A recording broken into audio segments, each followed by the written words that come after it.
क्योंकि हमारी यात्रा का छठा चरण भीमाशंकर ज्योतिर्लिंग वहीं पर स्थित है।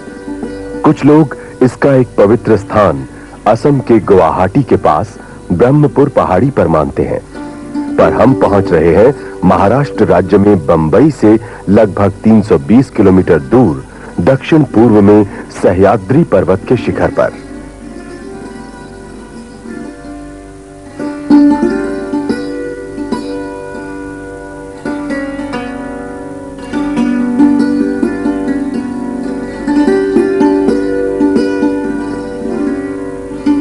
आप मंदिर के बाहर से दर्शन कीजिए और हम शिव पुराण के 21वें अध्याय की कथा सुनाते हैं। एक बार लोकहित कामना से भगवान शिव अपने गणों सहित उस स्थान पर पहुंचे जहां काम रूपेश्वर पार्थिव लिंग के ध्यान में लीन था। वहां जाकर अपने भक्त की रक्षा के लिए वो गुप्त रूप से ठहर गए और अपनी माया को सब कार्य पूर्ण करने के लिए स्वतंत्र छोड़ दिया। राक्षस भीम ने राजा को नष्ट करने का निश्चय किया और उसके पास जाकर पूछा कि ये तुम किसकी पूजा कर रहे हो और क्यों कर रहे हो। राजा की भगवान शिव में पूर्ण भक्ति थी। वो जानता था कि जिस पार्थिव लिंग का वो ध्यान कर रहा है उसमें साक्षात शिव मौजूद हैं। उसे शिव जी पर पूर्ण भरोसा था कि वो उसकी रक्षा करेंगे। राजा के मुख से ये वचन सुनकर कि वो चराचर जगत के स्वामी भगवान शिव का पूजन कर रहा है, राक्षस भीम ने शंकर जी के लिए अनेक दुर्वचन कहे और शिव जी के पार्थिव लिंग पर तलवार चलाई।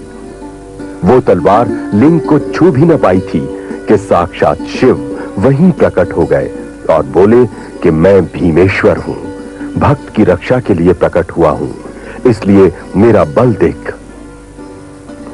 भगवान शिव ने अपने धनुष से उसकी तलवार के 2 टुकड़े कर दिए। भगवान शिव ने एक हुंकार भरकर समस्त राक्षसों को भस्म कर दिया। उनकी राख तक का कहीं पता न चला। इस प्रकार शंकर जी की कृपा से इंद्र आदि देवताओं तथा अन्य ऋषियों को शांति मिल गई। सभी ने मिलकर भगवान शिव से प्रार्थना की कि हे प्रभु, आप सदा यहीं निवास करें। आपके दर्शनों से सभी का कल्याण होगा। आप यहां पर भीमाशंकर के नाम से विख्यात होंगे। इस प्रकार प्रार्थना स्वीकार करके भक्त वत्सल शिव प्रसन्नता पूर्वक वहीं स्थित हो गए। बातों बातों में हम इस मोक्ष कुंड की बात भूल गए। कहते हैं कि कभी इस पर्वत पर भूतों और डायनों का वास था। इस कुंड में स्नान करने से मुक्ति प्राप्त होती है, मोक्ष मिलता है। इन्हें नाना फडणवीस ने बनवाया था।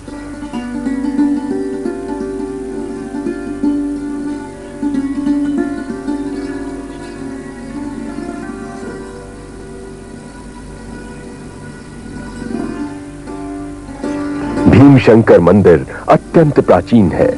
मंदिर के सम्मुख का जगमोहन बीच से टूट गया है। शिवजी सह्याद्री पर्वत पर स्थित हैं। भीमा नदी भी वहीं से निकलती है। मुख्य मूर्ति से थोड़ा थोड़ा जल भरता है। मंदिर कलापूर्ण है किंतु जीर्ण होने से भग्न होता जा रहा है। मंदिर की पिछली दिशा में 2 कुएं हैं।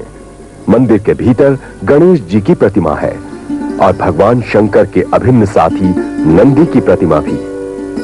शिव की चर्चा हो तो नंदी की चर्चा तो होनी ही चाहिए। त्र्यंबकेश्वर गोदावरी के तट पर त्र्यंबकेश्वर ज्योतिर्लिंग की गणना भगवान शिव के 12 ज्योतिर्लिंगों में होती है। यहाँ का मुख्य मंदिर त्र्यंबकेश्वर मंदिर है। मंदिर के भीतर एक छोटे से गड्ढे में 3 छोटे-छोटे लिंग हैं जो ब्रह्मा, विष्णु और महेश इन तीनों देवताओं के प्रतीक माने जाते हैं।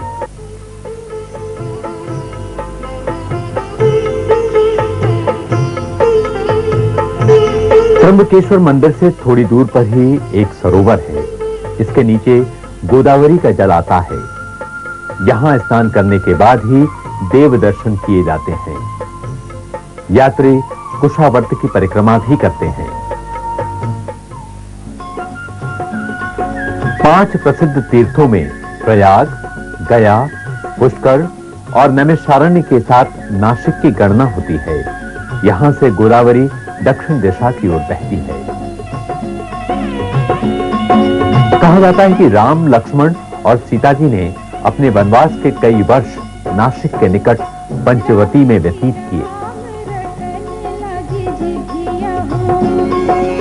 नासिक में लगभग 60 मंदिर हैं और ये स्थान इस प्रदेश की काशी के नाम से विख्यात है।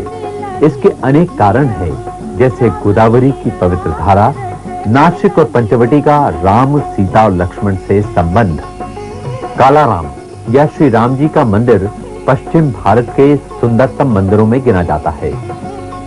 रामनवमी के दिन यहाँ विशेष उत्सव मनाया जाता है।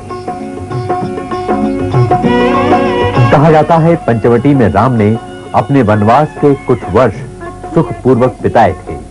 इस क्षेत्र का महत्व इसी कारण बहुत अधिक है कि यहाँ राम ने सीता और लक्ष्मण के साथ निवास किया था।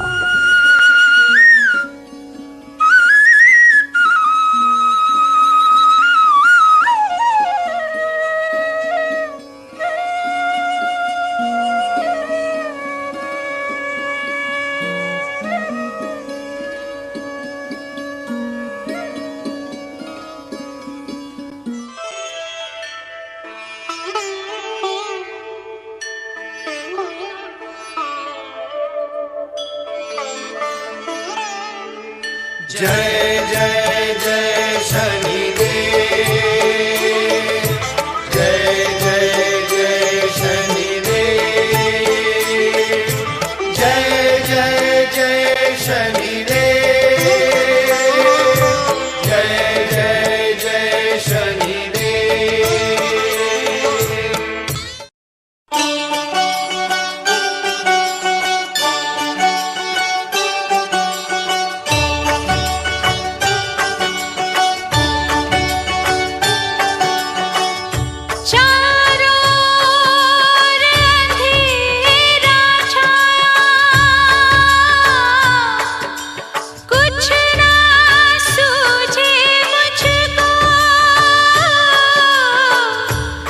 और अब हम 12 ज्योतिर्लिंगों के 11वें पवित्र धाम बैद्यनाथ धाम की ओर अग्रसर हैं।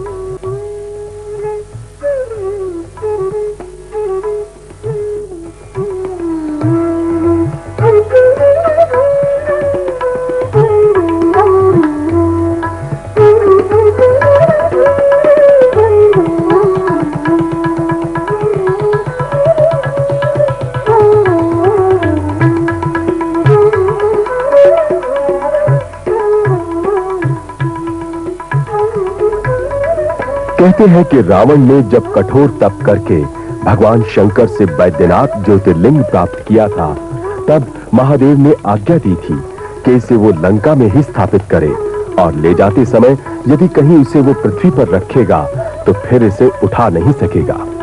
हुआ भी यही कि आकाश मार्ग से जाते समय रावण के उदर में वरुण देव ने प्रवेश किया। रावण को लघुशंका के लिए पृथ्वी पर उतरना पड़ा। विष्णु भगवान वृद्ध ब्राह्मण के वेश में पहले से खड़े थे। रावण ने उन्हें मूर्ति दी और विष्णु जी इसे पृथ्वी पर रखकर चले गए। रावण लौटा तो मूर्ति न उठा सका। शिवलिंग पाताल तक चला गया था।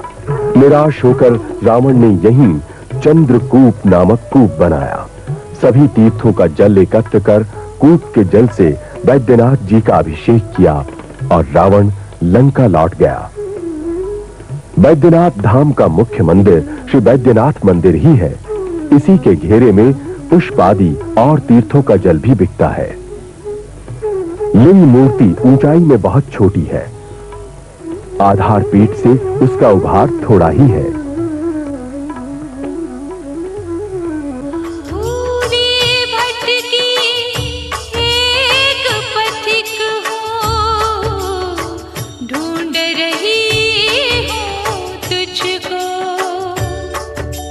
शंकर मेरे कब होंगे दर्शन तेरे, ओ भोले मेरे कब होंगे दर्शन तेरे।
आए बादल काले काले, धूमिल पड़ गए ये उजियारे। देख ले मुझको एक नजर तू, हो सबके रखवाले। सावन भादो नैन है मेरे,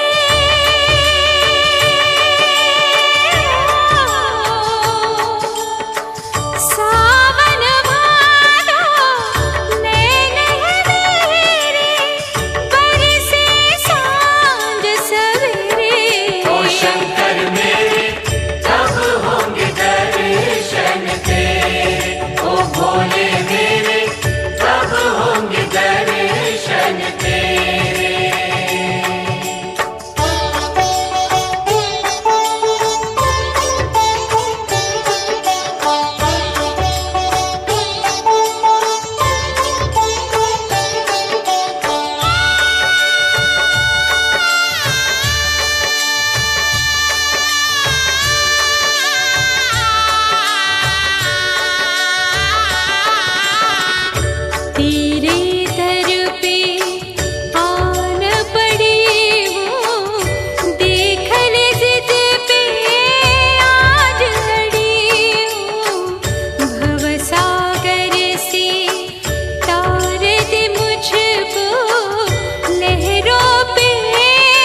सर्वप्रथम हम अपनी यात्रा के 9वें चरण पर दर्शन हेतु मल्लिकार्जुन पहुंचते हैं।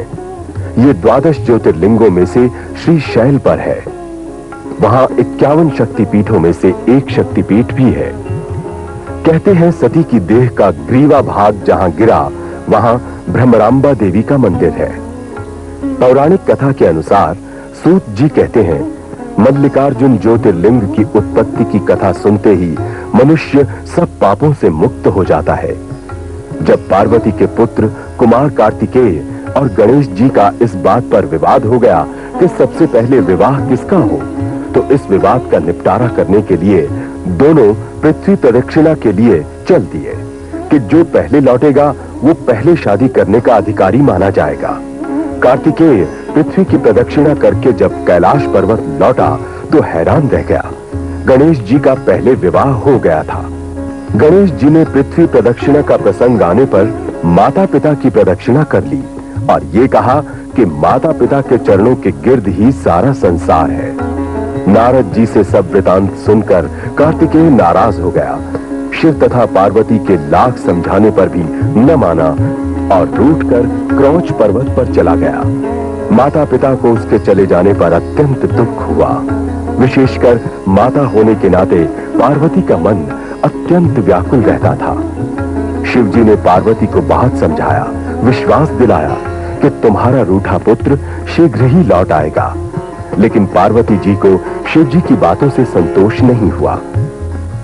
पार्वती को यूं शोकग्रस्त देखकर शिव जी ने देवताओं को बुलाकर उन्हें कार्तिकेय के पास भेजा कि किसी न किसी प्रकार समझा बुझाकर वो उसे अपने साथ लौटा लाएं। देवताओं ने कुमार कार्तिकेय के पास जाकर उन्हें बहुत समझाया, प्रार्थना भी की, माता की शोचनीय दशा का वर्णन भी किया, परंतु कार्तिकेय हठी था। वो टस से मस न हुआ। उसने देवताओं को भी साफ इनकार कर दिया। देवता निराश होकर कैलाश पर्वत लौट आए। अपनी विवशता प्रकट करके देवता तो चले गए, परंतु शिव तथा पार्वती को और भी बेचैन कर गए। शिव जी तो भविष्य ज्ञाता थे, उनसे पार्वती का दुख देखा नहीं जाता था। वो पुत्र वियोग के कारण व्याकुल थीं। अंत में शिव जी ने फैसला किया कि वो पार्वती को साथ लेकर स्वयं कार्तिकेय के पास जाकर उसे समझाएंगे। जिस समय कार्तिकेय को पता चला कि उसके माता पिता उसके पास आ रहे हैं, तो वो उनके आने से पहले ही एक अन्य स्थान पर 10-12 कोस की दूरी पर चला गया। जब शिव जी वहां पहुंचे और कार्तिकेय को वहां न देखा, तो उन्होंने उस स्थान पर अपना ज्योतिर्लिंग स्थापित कर दिया।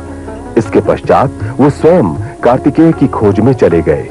इसके बाद शिव जी हर अमावस को और पार्वती जी हर पूर्णमासी को वहां अवश्य जाते रहते थे। यह थी शिव पुराण की कथा और तभी से मल्लिकार्जुन ज्योतिर्लिंग सदैव के लिए प्रसिद्ध हो गया।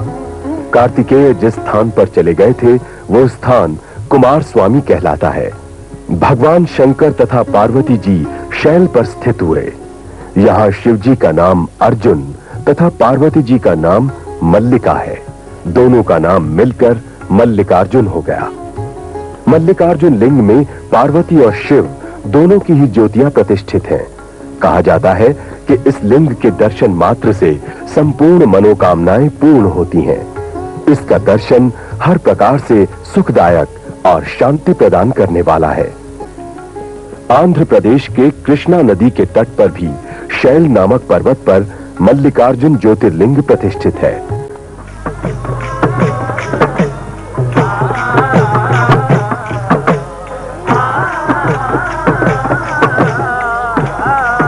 तिरुमला में स्थित है तिरुपति बालाजी। ये स्थल भारत के प्रसिद्ध तीर्थ स्थलों में से एक है। मंदिर के अधिकारी और कर्मचारी पंक्ति बनाकर दर्शन कराने की व्यवस्था करते हैं। इन विभिन्न प्रकार के दर्शनों के लिए विभिन्न शुल्क निश्चित है। मंदिर में निःशुल्क दर्शन का भी प्रावधान है, लेकिन इसमें भीड़ अधिक होती है। तिरुपति में भगवान वेंकटेश्वर का मंदिर दक्षिण में पवित्रतम माना जाता है। भगवान वेंकटेश्वर को उत्तर भारतीय बालाजी कहते हैं।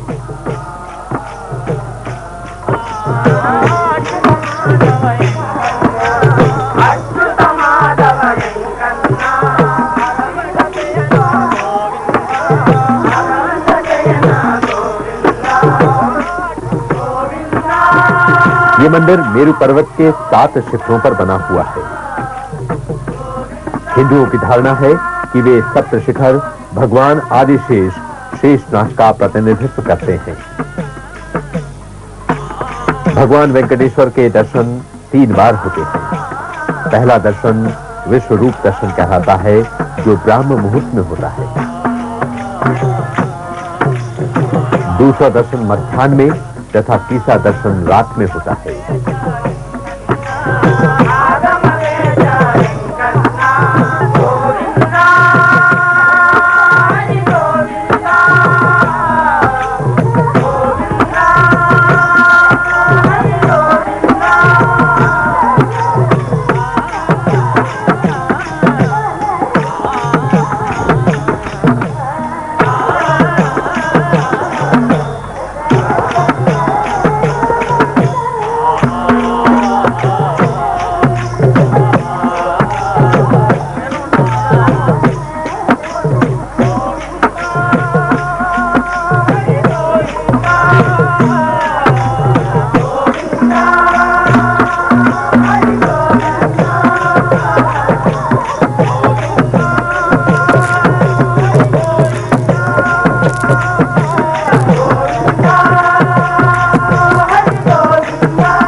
विभिन्न अवसरों पर मंदिर पर विशेष प्रकाश व्यवस्था की जाती है। ये प्रकाश व्यवस्था रात्रि में एक अनुपम नयनाभिराम दृश्य प्रस्तुत करती है।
कन्याकुमारी भारत की धुर दक्षिणी सीमा है।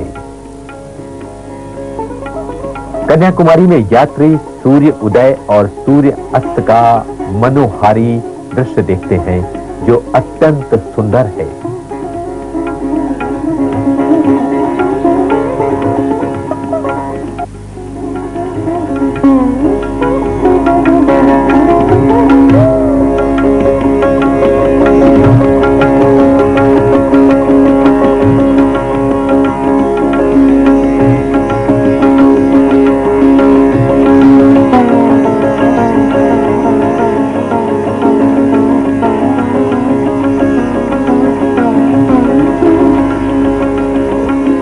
ये तीर्थ शताब्दियों से दर्शकों का आकर्षण रहा है। कहा जाता है कि आदि पुरुष आदम यहां आए थे। कन्याकुमारी में जहां अरब सागर, हिंद महासागर तथा बंगाल की खाड़ी इन तीनों समुद्रों का संगम है, वो पवित्र तीर्थ है।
स्नान करके यात्री अपने आप को धन्य मानते हैं। स्नान आदि के बाद यहां पर यात्री पूजा अर्चना भी करते हैं।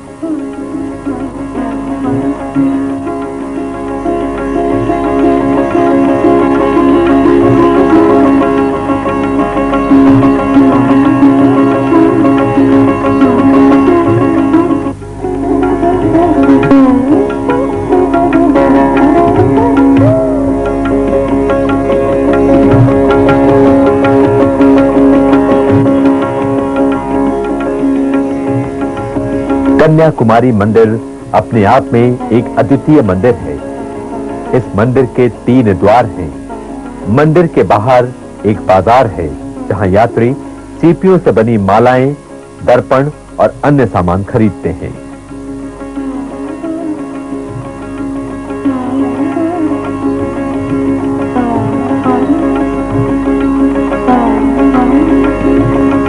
कन्याकुमारी के छोर से आगे एक बहुत बड़ी शिला है।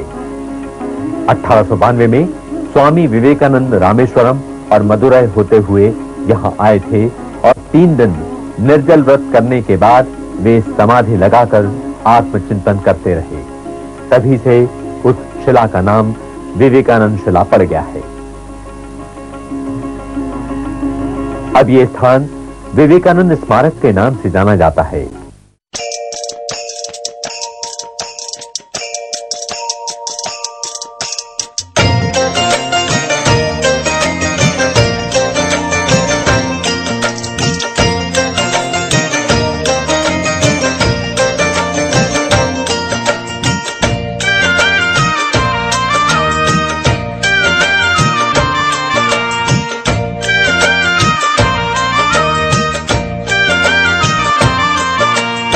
यही लिख दे मां लिख दे, बस यही लिख दे मां लिख दे तकदीर में मेरी, बस यही लिख दे मां लिख दे तकदीर में मेरी। ऐ मां ऐ मां ऐ मां मैं रहूं सदा सेवा में तेरी। ऐ मां मैं रहूं सदा सेवा में तेरी। मां बस यही लिख दे मां लिख दे तकदीर में मेरी, बस यही लिख दे तू लिख दे तकदीर में मेरी। ऐ मां मैं रहूं सदा सेवा में तेरी। ऐ मां मैं रहूं सदा सेवा में तेरी। मां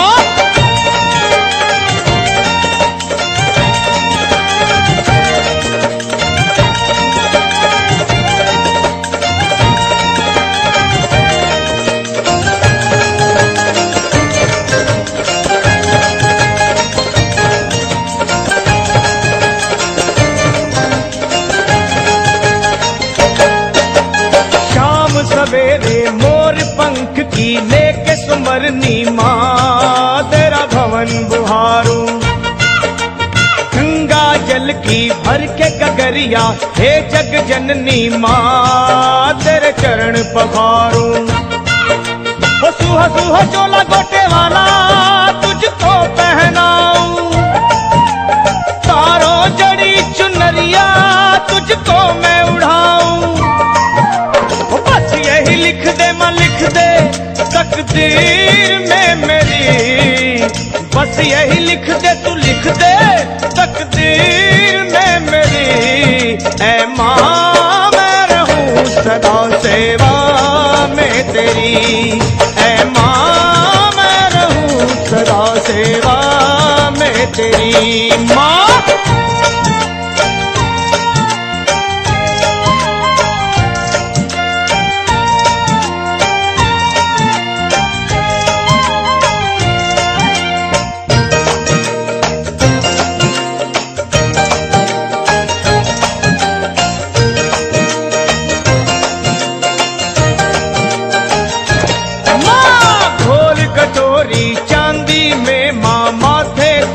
लगाऊं केसर का टीका, हाथों से मैं अपने पिरो पहनाऊं सुंदर हार फूलों कलियों का। ओ भर के घी से पावन तेरी जोत जगाऊं, हलवा चना और पूरी ले भोग लगाऊं।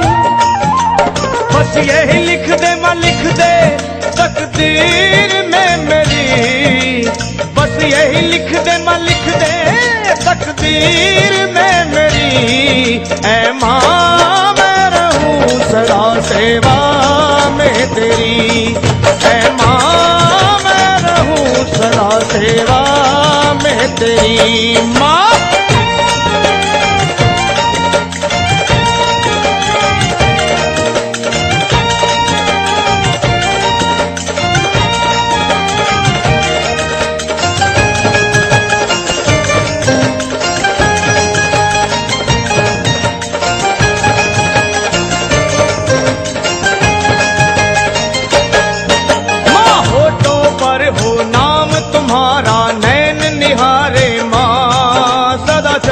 तुम्हारी, घर का भिखारी बन गया लखा कर रहा तुमको याद सारी दुनिया बिसारी।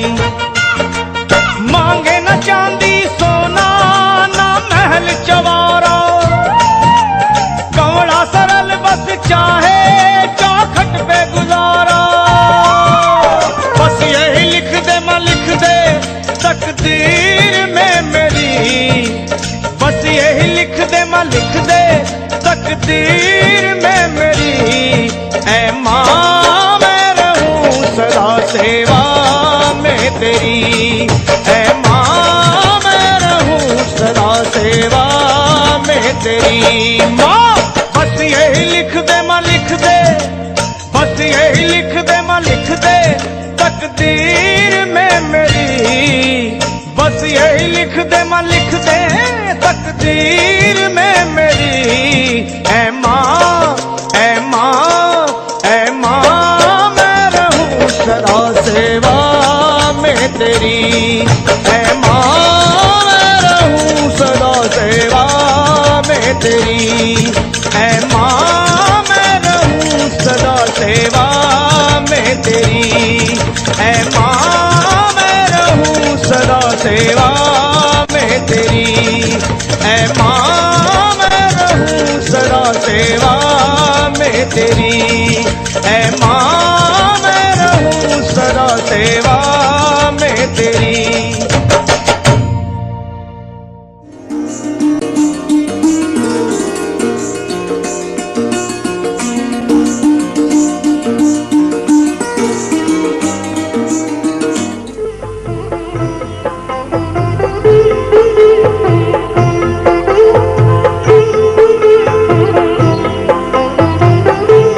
रामेश्वरम ये भारत के परम आदरणीय सम्मानीय तीर्थ स्थानों में से एक है। यहां पर बंगाल की खाड़ी अरब सागर से मिलती है।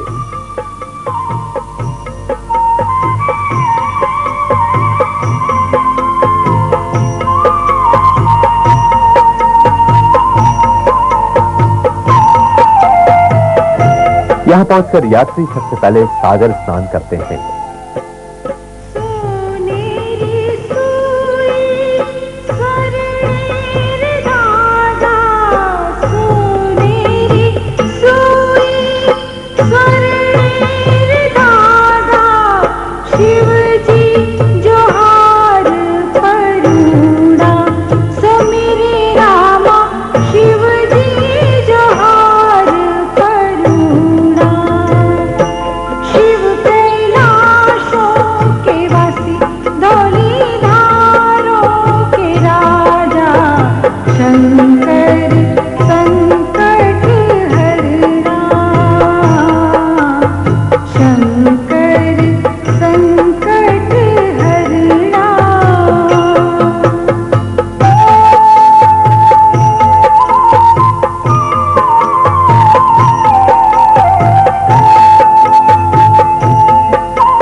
इसके बाद मंदिर के अंदर बने 22 कुंडों में स्नान किया जाता है।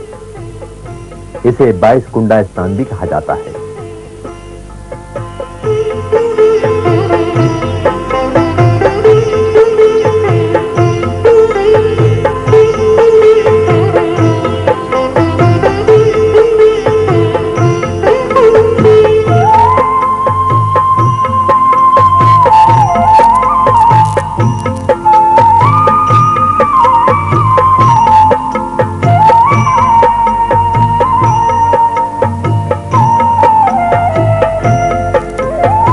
यहां पर स्थापित शिवलिंग 12 ज्योतिर्लिंगों में से एक है।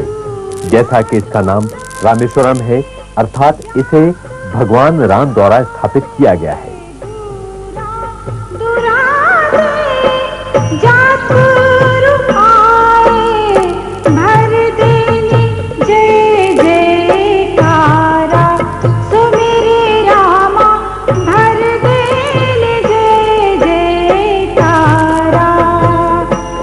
प्राचीन काल से ही यह मंदिर अत्यंत पवित्र माना जाता है। मंदिर के भवन और गलियारे बहुत विशाल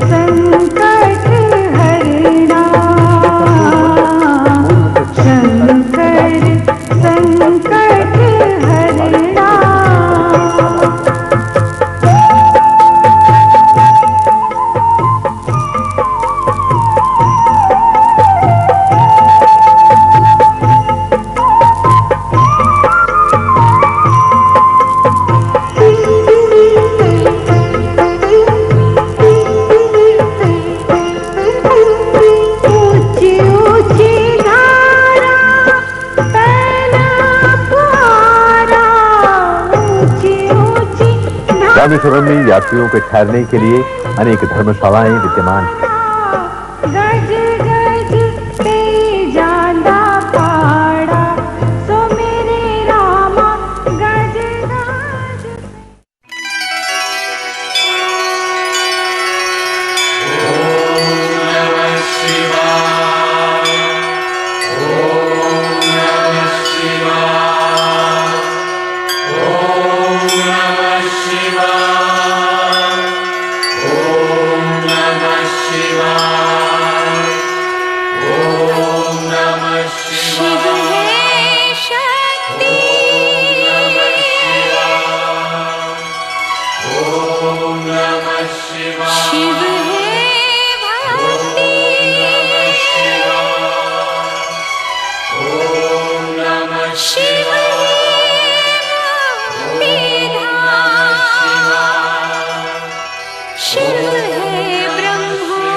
सुबह न आए, आए न ऐसी शाम हो। ओम नमः शिवाय, ओम नमः शिवाय, ओम नमः शिवाय, ओम नमः शिवाय।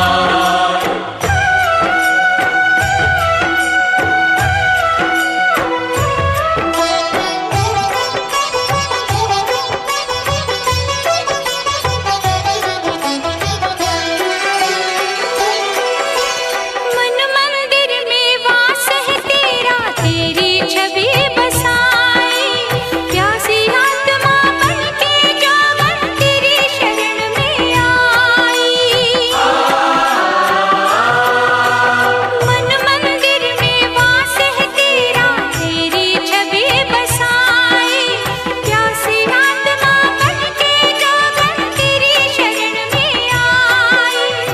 तेरे ही चरणों में पाया मैंने ये विश्राम, ऐसी सुबह न आए, आए न ऐसी शाम, जिस दिन जुबां पे मेरी आए न शिव का नाम। ऐसी सुबह न आए, आए न ऐसी शाम हो। ओम नमः शिवाय, ओम नमः शिवाय, ओम नमः शिवाय, ओम नमः शिवाय।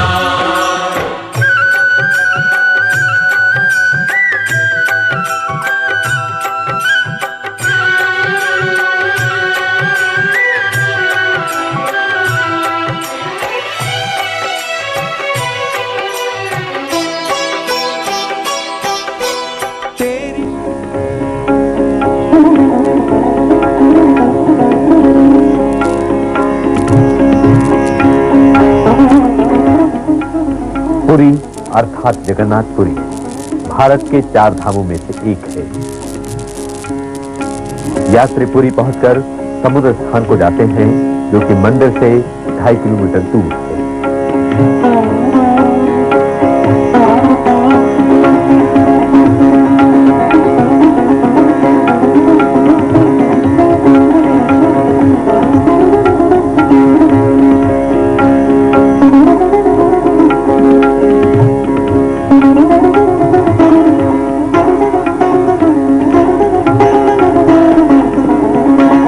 तेरी खोज में ना जाने कितने युग मेरे बीते, अंत में काम क्रोध मद हारे, हे भोले तुम जीते।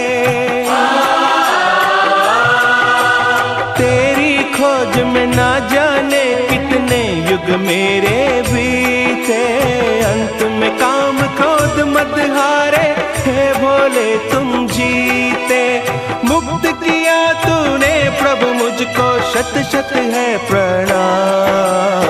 ऐसी सुबह न आए, आए न ऐसी शाम, जिस दिन जुबां पे मेरी आए न शिव का नाम। ऐसी सुबह न आए, आए न ऐसी शाम हो। ओम नमः शिवाय, ओम नमः शिवाय, ओम नमः शिवाय, ओम नमः शिवाय। जगन्नाथपुरी का प्राचीनतम मंदिर शहर के बीचों बीच स्थित है। इस मंदिर के 4 द्वार हैं।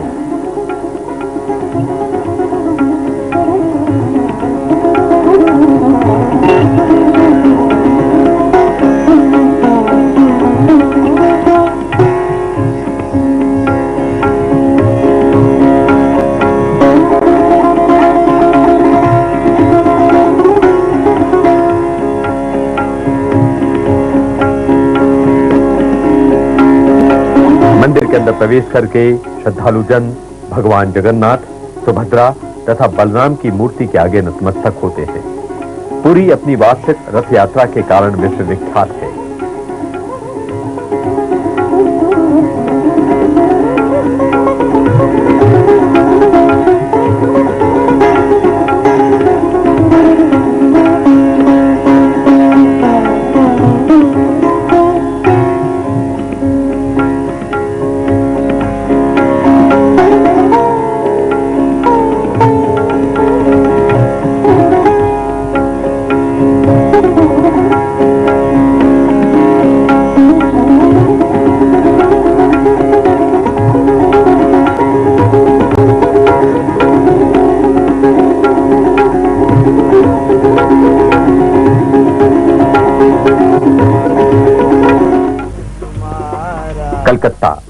कलकत्ता न केवल पश्चिमी बंगाल की राजधानी है, बल्कि भारत की सबसे अधिक जनसंख्या वाली महानगरी है।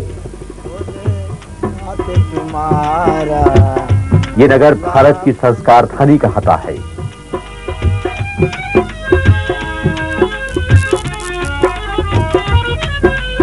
कलकत्ता से गंगा का अंतिम पड़ाव शुरू होता है। उसके बाद गंगा महासागर में समाहित हो जाती है।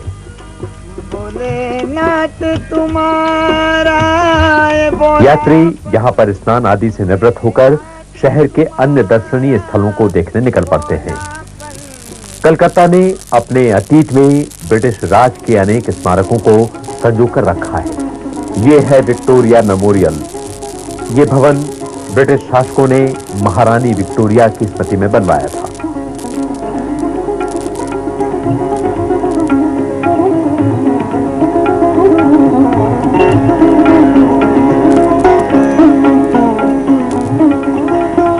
यहीं पर यात्री दोपहर का भोजन ग्रहण करते हैं और उसके बाद थोड़ी देर आराम करते हैं।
सुमर ले सुमरन कर ले यही पे लागे, ये जग दर्शन में लागे, ये जग दर्शन में लागे।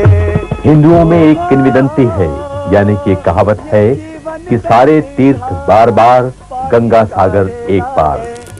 जग दर्शन में लागे, इस कहावत से ये प्रतीत होता है कि गंगा सागर का महत्व तीर्थ स्थलों में कितना है। कर ले यही पे लागे, ये जग दर्शन में लागे। गंगा सागर उस सागर में वो बिंदु है जहां पर गंगा सागर में विलीन हो जाती है। ये स्थान कलकत्ता से 128 किलोमीटर दूर है। यात्री पहले बस द्वारा समुद्र तट पर पहुंचते हैं। समुद्र तट के पास एक टापू आता है, जिस टापू पर नाव के द्वारा पहुंचा जाता है। बचपन खेल में खो जाए और जवानी मस्ती में, राम भजन क्यों भूल गया, बहता है पाप की कश्ती में, ये भूल क्यों मन मेरे करता है, हो ये भूल क्यों मन मेरे करता है। ओहो ये जीवन बहती धारा। टापू पर पहुंचने के बाद पुनः यात्री बसों द्वारा उस स्थान तक जाते हैं जहां पर गंगा समुद्र में विलीन हुई थी। राम सुमर ले सुमरन कर ले यही बेला है, ये जग दर्शन मेला है, ये जग दर्शन मेला है।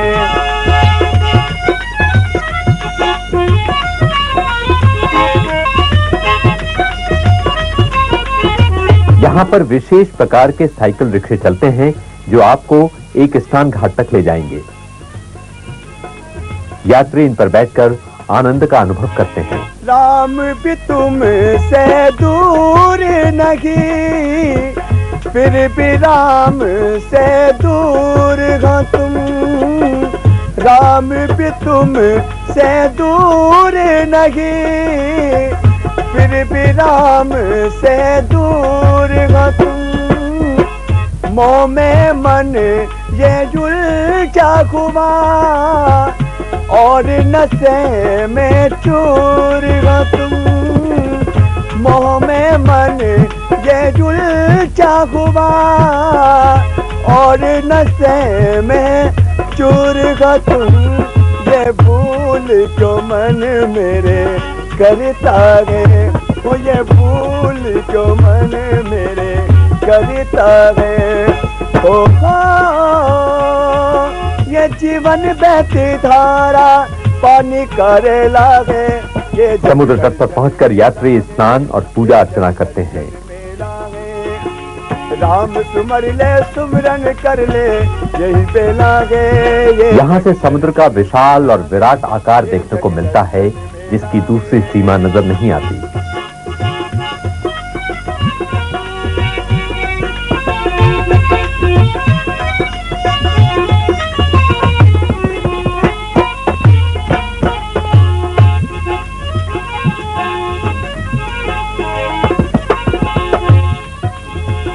समय मोलक बीत गई। मेले के दिनों में यहाँ पर भारी भीड़ लगती है और ये मेला जनवरी माह में संक्रांति के दिन लगता है। ये सारा स्थान यात्रियों से भर जाता है। फिर कछु घाट न आएगा, सूरज घरी गुन चेत जरा। फिर वरना पछताओगा, सूरज घरी गुन चेत जरा। फिर वरना पछताओगा। ये भूल क्यों मन मेरे करता है, हो ये भूल क्यों मन मेरे करता है। होगा ये जीवन बहती धारा पानी करे लागे। ये जग दर्शन में लागे, ये जग दर्शन में लागे। राम सुमर ले सुमरन कर ले यही बेला है। ये जग दर्शन में लागे, ये जग दर्शन में लागे, ये जग दर्शन में लागे। राम सुमर ले सुमरन कर ले यही बेला है। ये जग दर्शन में लागे, ये जग दर्शन में लागे।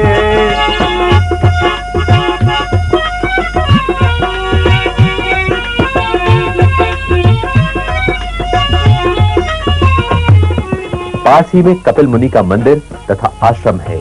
यहाँ पर अन्य छोटे छोटे मंदिर भी दृष्टिगोचर होते हैं। समय मोलक बीत गई, फिर कछु घाट न आएगा।